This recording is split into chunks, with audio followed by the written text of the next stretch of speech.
Buenas tardes, hermanos. El mensaje para hoy lleva por título: ¿y si revisamos los contextos?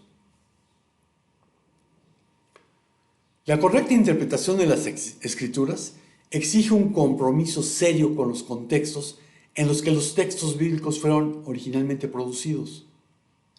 Ignorar los factores históricos, culturales, geográficos y sociales conduce inevitablemente a lecturas distorsionadas que pueden alterar el sentido original del mensaje divino. Por ello, el estudio bíblico responsable demanda un acercamiento integral que tome en cuenta dichas dimensiones. En primer lugar, el contexto histórico permite situar el texto dentro de un marco temporal específico. Cada libro de la Biblia fue escrito en circunstancias concretas, muchas veces en medio de crisis políticas, exilios, persecuciones o reformas religiosas. Comprender, por ejemplo, el trasfondo del exilio babilónico ilumina profundamente los mensajes proféticos de esperanza y restauración. Sin este conocimiento, el lector corre el riesgo de universalizar promesas que estaban dirigidas a situaciones históricas particulares. En segundo lugar, el contexto cultural resulta esencial para interpretar correctamente símbolos, costumbres y prácticas que eran comunes en el mundo antiguo, pero ajenas al lector moderno. La Biblia fue escrita en entornos semíticos y grecorromanos, donde conceptos como honor, vergüenza, hospitalidad y pacto tenían significados profundamente arraigados. Ignorar estas realidades puede llevar a malentendidos significativos, especialmente en parábolas y enseñanzas de Jesús. El contexto geográfico también desempeña un papel relevante. La ubicación de ciudades, desiertos, montañas y rutas comerciales no es un detalle incidental, sino que frecuentemente influye en el mensaje del texto. Comprender la aridez del desierto ayuda a dimensionar la dependencia del pueblo de Israel de la provisión divina. Asimismo, las distancias y dificultades del terreno enriquecen la comprensión de los viajes misioneros y las narrativas evangélicas. Por otra parte, el contexto social aporta información sobre las estructuras familiares, económicas y políticas que condicionaban la vida cotidiana. Las relaciones entre ricos y pobres, amos y siervos, judíos y gentiles, hombres y mujeres, deben analizarse dentro de su marco original. De lo contrario, se corre el riesgo de imponer categorías contemporáneas que no corresponden al mundo bíblico. Además, el idioma original constituye un componente fundamental del contexto. El hebreo, el arameo y el griego quiní poseen matices semánticos que no siempre se reflejan plenamente en las traducciones. Por eso es bueno que si no tienes las herramientas para leer los idiomas originales, tengas al menos 4 versiones diferentes de la Biblia. El análisis gramatical y léxico permite captar intenciones, énfasis y estructuras que enriquecen la interpretación del texto bíblico. Por eso de repente me meto con gramática, que lo sigo diciendo, me choca, pero es muy útil. Asimismo, el contexto literario no debe ser ignorado. Cada pasaje forma parte de una unidad mayor, ya sea narrativa, poética, profética o epistolar, inclusive apocalíptica. Leer un versículo de manera aislada puede conducir a conclusiones erróneas. Es necesario considerar lo que precede y sigue al texto, así como el propósito general del libro en el cual se encuentra. Otro aspecto relevante es el contexto teológico. La Biblia presenta una revelación progresiva. donde ciertos temas se desarrollan a lo largo del tiempo. Interpretar un pasaje sin considerar el conjunto del canon puede generar tensiones doctrinales innecesarias y confusión en la fe. También es importante reconocer que el lector moderno posee sus propios prejuicios y marcos culturales. Estos pueden influir en la interpretación si no se someten a un análisis crítico. Y eso pasa aún con los traductores. Por eso el dicho de traductore traidore. El traductor es un traidor. El traductor no se puede despojar de sus prejuicios. No se puede despojar del marco cultural en el cual creció. Y cuando un texto permite distintas traducciones, por supuesto que el traductor va a utilizar la que está más de acuerdo con su manera de pensar. Por eso el intérprete debe esforzarse por acercarse al texto con humildad, permitiendo que el contexto original desafíe sus presuposiciones personales. La falta de atención a los contextos ha dado lugar a interpretaciones erróneas a lo largo de la historia. Muchas doctrinas y prácticas cuestionables han surgido de la lectura aislada de versículos sin considerar su entorno original. Esto subraya la responsabilidad del estudioso de manejar correctamente la palabra de verdad, de trazarla, o como se podría traducir, de saber dónde cortar. Porque en los textos originales viene todo pegado. Entonces tengo que saber dónde empieza una palabra y dónde termina. Por el contrario, cuando se respetan los contextos, la riqueza del texto bíblico se despliega con mayor claridad. Los pasajes adquieren profundidad, coherencia y relevancia, permitiendo una aplicación más fiel y responsable en la vida contemporánea del creyente.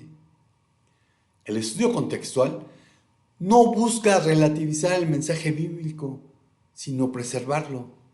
Comprender lo que el texto significó para su audiencia original es el primer paso indispensable para determinar lo que significa hoy en la práctica cristiana.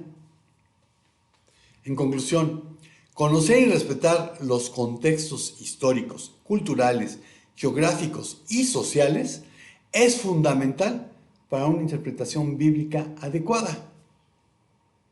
Este enfoque honra la integridad del texto y fortalece la enseñanza, la predicación y la vida espiritual del creyente.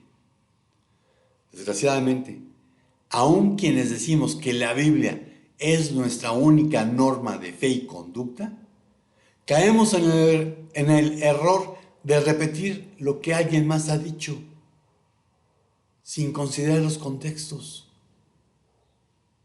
Veamos algunas citas bíblicas, no son todas, no es exhaustivo, pero que sí son representativas de dicho error. Y el primer punto es: todo lo puedo en Cristo. Filipenses 4, 10 al 14. Filipenses 4, 10 al 14.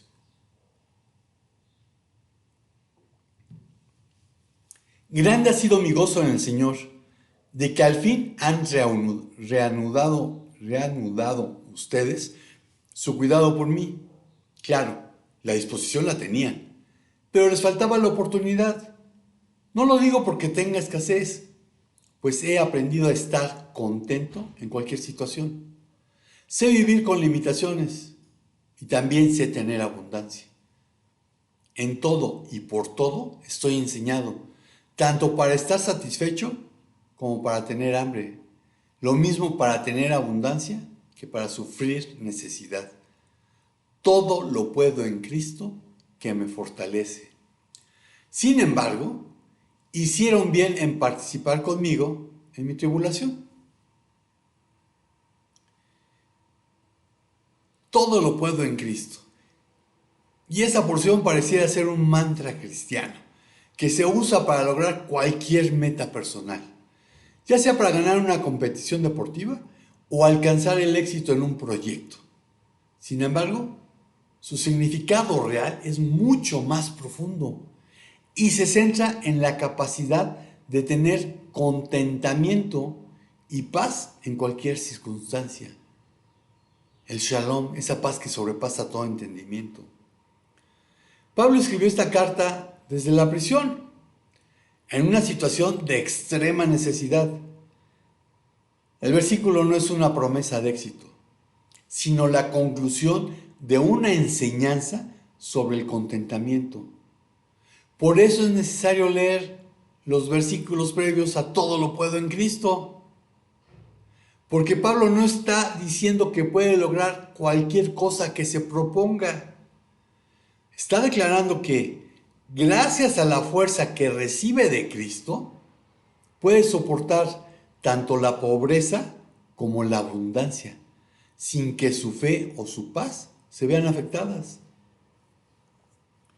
Así que el enfoque no está en el logro, sino en la fidelidad y la confianza en Dios, sin importar las circunstancias.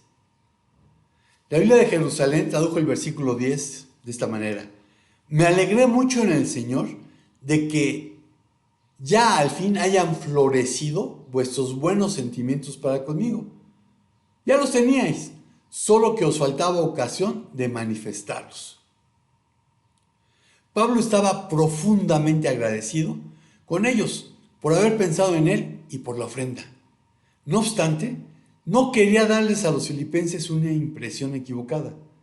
No quería que pensaran que las cosas terrenales habían llegado a ser de pronto sumamente importantes para él.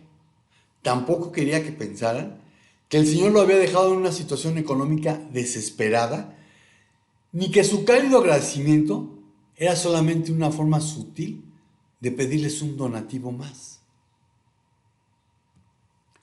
Pablo quería que los filipenses se detuvieran por un momento con él y vieran esta ofrenda bajo el punto de vista correcto.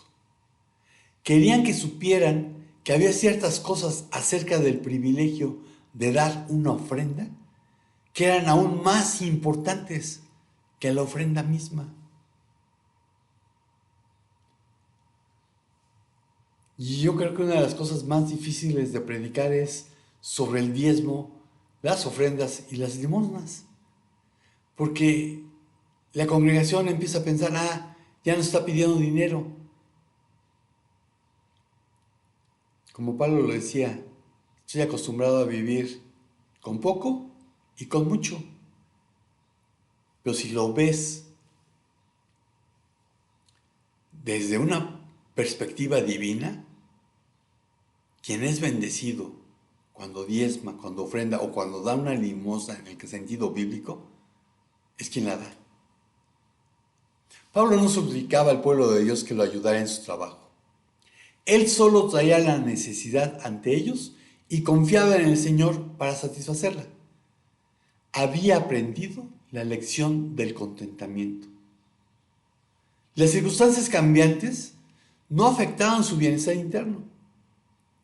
Estar contento es la traducción de aftarkis, que significa autosuficiente, que haya recursos en sí mismo para manejar cualquier cosa que suceda. Los estoicos solían usar este término para indicar la autodependencia y determinación humana, una resignación tranquila a las presiones de la vida. Pero Pablo lo usa para referirse al contentamiento conferido por Dios en cualquier situación. Pablo les dice a sus lectores que ha aprendido a estar contento, cualquiera que fuera su situación, sin importar lo difícil que ésta sea. Pablo, especialmente durante sus años como apóstol, pasó por circunstancias terrenales que iban desde la mayor necesidad hasta la abundancia plena. Y yo diría que es una experiencia que se repite en todos los que han sido llamados al ministerio de la reconciliación. De modo que si alguno está en Cristo, nueva criatura es. Las cosas viejas pasaron, he aquí, todas son hechas nuevas. Y todo esto proviene de Dios, quien nos reconcilió consigo mismo por Cristo y nos dio el ministerio de la reconciliación, que Dios estaba en Cristo reconciliando consigo al mundo, no tomándoles en cuenta a los hombres sus pecados, y nos encargó a nosotros la palabra de la reconciliación. Así que somos embajadores en nombre de Cristo. Como si Dios rogase por medio de nosotros, os rogamos en nombre de Cristo, reconciliados con Dios. Eso viene en 2 Corintios 5, 17 al 20. Y cuando habla de que nos dio el ministerio de la reconciliación, que te quede claro, a todos los nacidos de nuevo. Todos los nacidos de nuevo. Si tú piensas que los pastores y los misioneros tienen un llamamiento diferente, sí, tenemos un llamamiento diferente.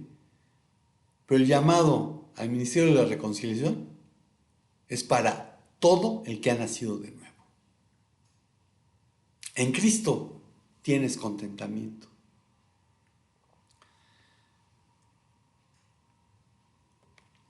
La niña de tus ojos es el segundo punto.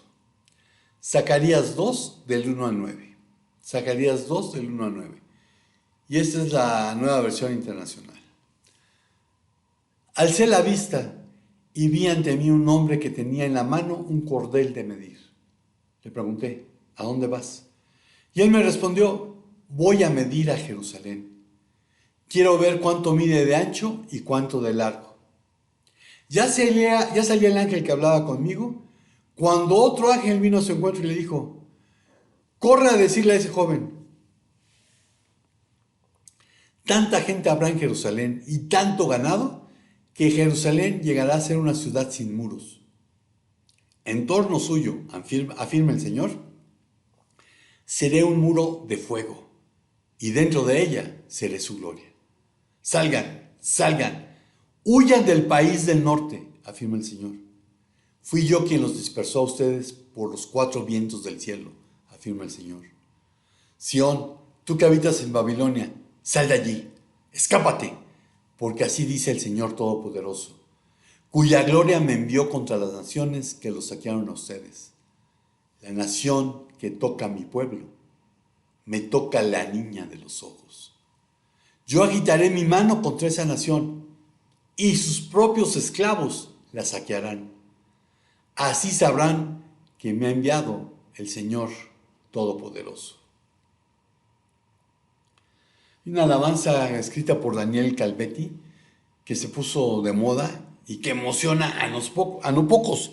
Y dice, me viste a mí cuando nadie me vio, me amaste a mí cuando nadie me amó, y me diste nombre, yo soy tu niña, la niña de tus ojos porque me amaste a mí. Me amaste a mí, me amaste a mí, me amaste a mí, me amaste a mí. Te amo más que a mi vida, te amo más que a mi vida, te amo más que a mi vida, más. Y me diste nombre, yo soy tu niña, la niña de tus ojos, porque me amaste a mí, me amaste a mí. El inconveniente es que quienes la cantan desconocen que en la Biblia la famosa frase, la niña de sus ojos, la pupila del ojo, no tiene una palabra técnica, pues en el idioma hebreo antiguo se usan metáforas poéticas. Por ejemplo, Ishon Bat Ayin, que podría traducirse literalmente como el hombrecito, la hija del ojo. Y esta es la versión más larga para referirse a la pupila. Y aparece en el Salmo 17:8, que dice, guárdame como a la niña de tus ojos, escóndeme a la sombra de tus alas. Y en Lamentaciones 2:18, dice, su corazón clama al Señor. Oh muralla de la hija de Sión, deja que tus lágrimas corran como un río, día y noche. No te des reposo, no descansen las niñas de tus ojos. Entonces, en esas porciones se utiliza Ishon Ishon Bat Ayin. Pero hay otra más corta que dice Ishon Eino, que se traduce como el hombrecito de su ojo, porque es lo que se ve reflejado en la pupila, como si se pudiera ver reflejado, hablando antropomórficamente, en la pupila de Dios.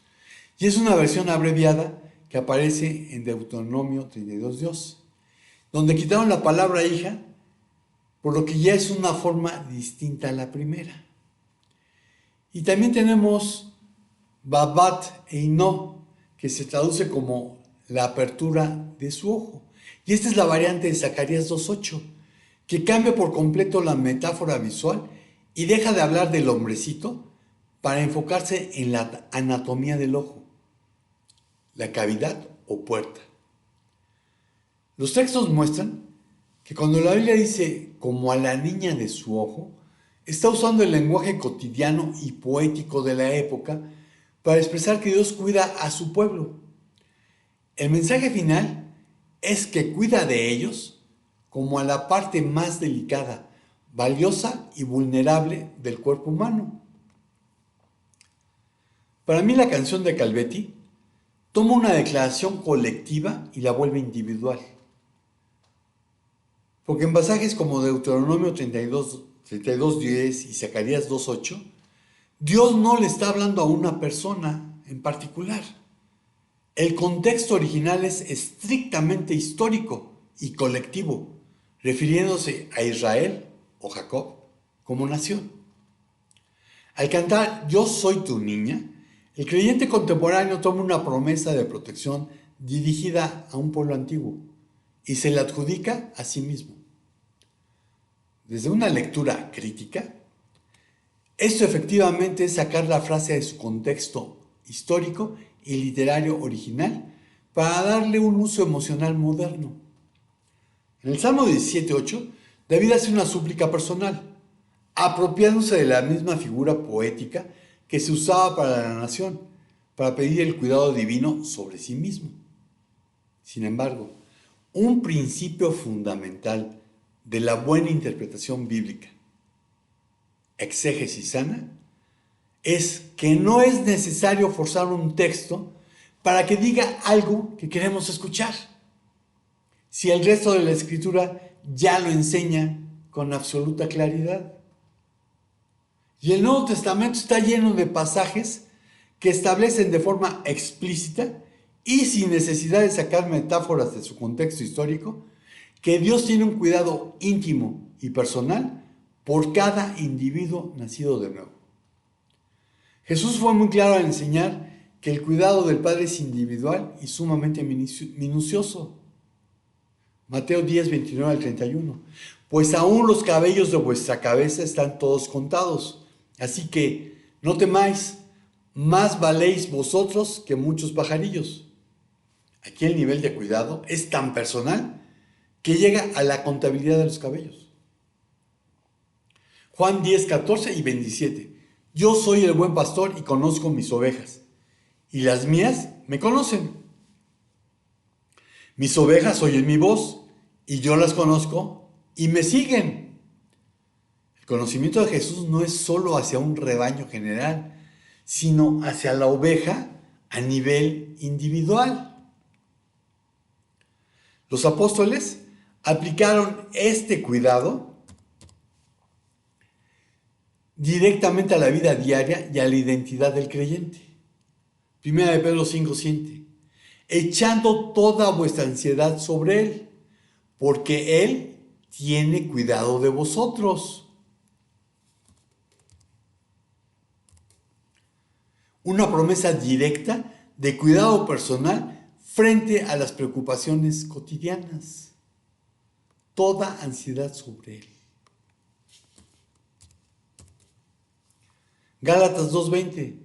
Lo que ahora vivo en la carne, lo vivo en la fe del Hijo de Dios, el cual me amó y se entregó a sí mismo por mí.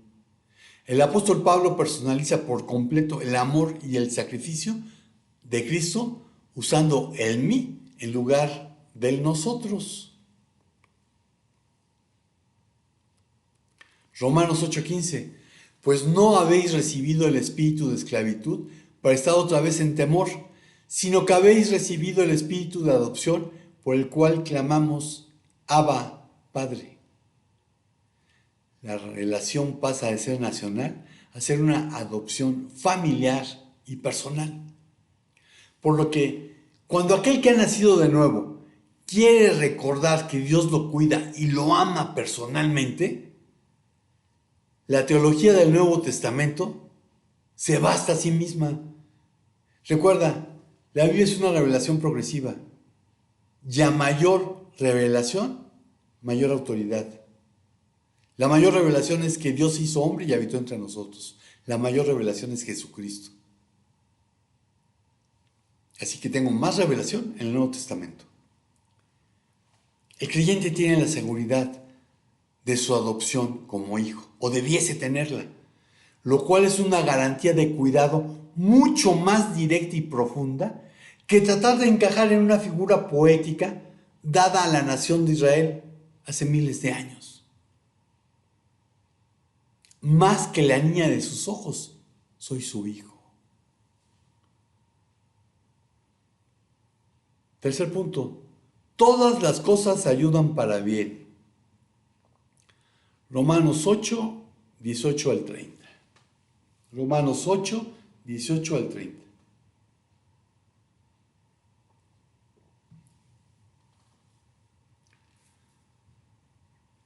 Sin embargo, lo que ahora sufrimos no tiene comparación con la gloria que se nos dará después, pues la creación aguarda con ansiedad el día en que se manifieste que somos hijos de Dios, ya que la creación misma fue sometida a frustración. Eso no sucedió por su propia voluntad, sino que sucedió por la voluntad de Dios que así lo dispuso. Pero lo hizo con la confianza de que la creación será liberada de la corrupción a la que está sujeta. Así compartirá la gloriosa libertad de los hijos de Dios.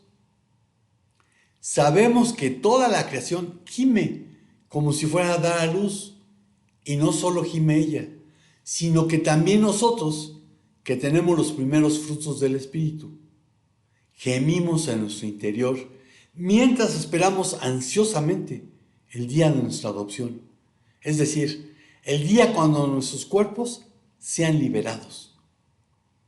Esa es la esperanza por la cual fuimos salvos. Esperar lo que se puede ver no es esperanza. Si uno ya tiene lo que espera, no tiene que esperarlo más. Pero mantenernos esperando de Dios lo que todavía no se ha manifestado, nos enseña a tener paciencia. De igual manera, el Espíritu nos ayuda en nuestras debilidades. Es cierto que no sabemos qué debemos pedir, pero el Espíritu ora por nosotros con gemidos tales que no se pueden expresar con palabras. Y Dios, que conoce los corazones, entiende lo que el Espíritu dice, porque pide por nosotros de acuerdo con la voluntad de Dios.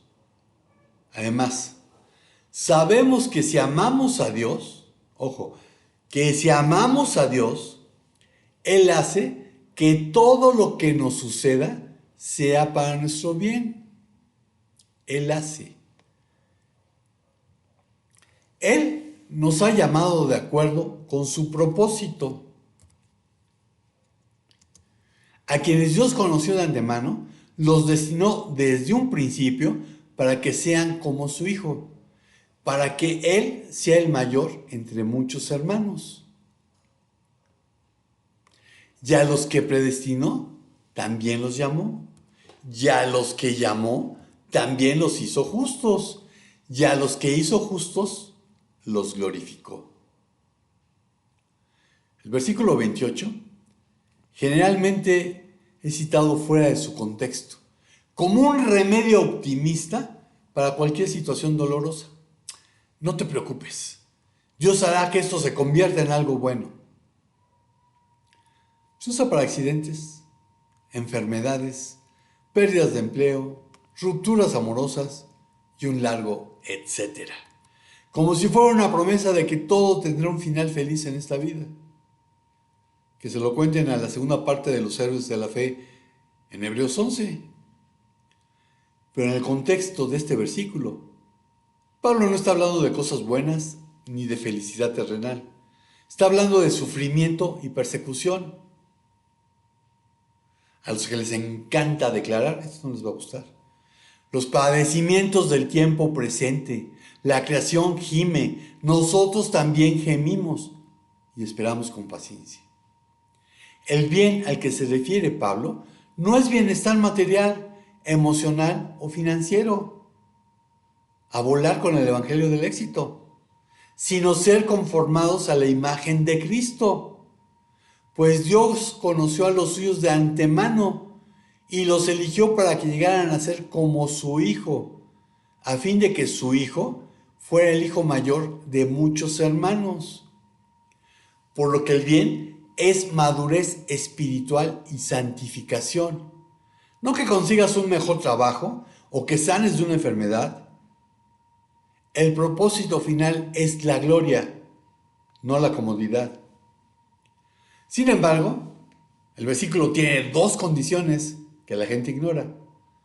A los que aman a Dios, no todo el mundo. Y recuerda, amar es sinónimo de obedecer. A los que conforme a su propósito son llamados, no según nuestros propios planes.